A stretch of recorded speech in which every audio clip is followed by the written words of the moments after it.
কিভাবে বুঝবেন যে আপনার শিশু বুদ্ধিমান? চলুন আজকে জেনে আসি শিশুদের বুদ্ধিমান হওয়ার কিছু লক্ষণ। নাম্বার 1, শিখতে পারার ক্ষমতা অন্যদের চেয়ে বেশি। সাধারণত 1 বছরের আশেপাশে পৌঁছলে তবেই শিশু দু একটা শব্দ বলতে শেখে। 1.5 বছরের মাথায় তা আরও স্পষ্ট হয়। যদি আপনার সন্তানের মধ্যে কথা বলতে শেখার প্রবণতা আরও তাড়াতাড়ি আসে, তাহলে বুঝতে হবে সন্তান বুদ্ধিমান আর তার শেখার ক্ষমতা অন্যদের চেয়ে বেশি সক্রিয়। নাম্বার 2, অচেনা কারো সঙ্গে সহজেই মানিয়ে নিতে পারা। আপনার শিশু যদি নতুন কোনো মানুষের সাথে সহজে মিশে যেতে পারে, তাহলে বুঝবেন মনোযোগ ও সম্পর্ক তৈরির ক্ষেত্রে আপনার সন্তান অনেকটা এগিয়ে। এটিও শিশুর বুদ্ধিমত্তার পরিচয়। নাম্বার 3, অতিরিক্ত মনোসংযোগ। চিকিৎসা বিজ্ঞানের মতে যে কোনো খেলনা বা পছন্দসই বিষয় যে কোনো সাধারণত বুদ্ধিসম্পন্ন শিশুর একটানা মনোসংযোগ থাকার সময়সীমা 15 মিনিট।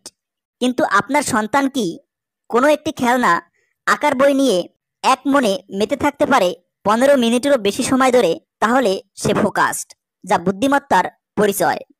নাম্বার 4, কৌতূহলী মনোভাব।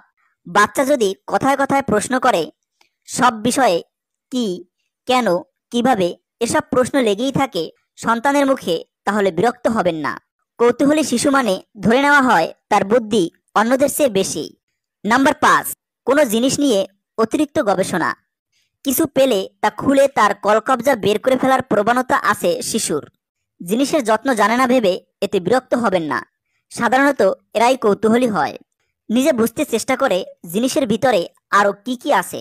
আপাতত দৃষ্টিতে তা অযত্ন বলে মনে হলেও এটি আদতে শিশুর জানতে চাওয়ার লক্ষণ। সাথে সাথে বুদ্ধিমত্তারও লক্ষণ এটি।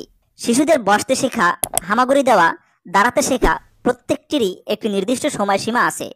আপনার সন্তান যদি সেই সময়ে পৌঁছানোর কিছু আগেই শিখে ফেলে, তাহলে তা বুদ্ধিমান হয়ে ওঠার অন্যতম লক্ষণ। দাঁড়াতে শেখা প্রত্যেকটিরই একটি নির্দিষ্ট সময়সীমা আছে। আপনার সন্তান যদি সেই সময়ে পৌঁছানোর কিছু আগেই শিখে ফেলে, তাহলে তা বুদ্ধিমান হয়ে ওঠার অন্যতম লক্ষণ।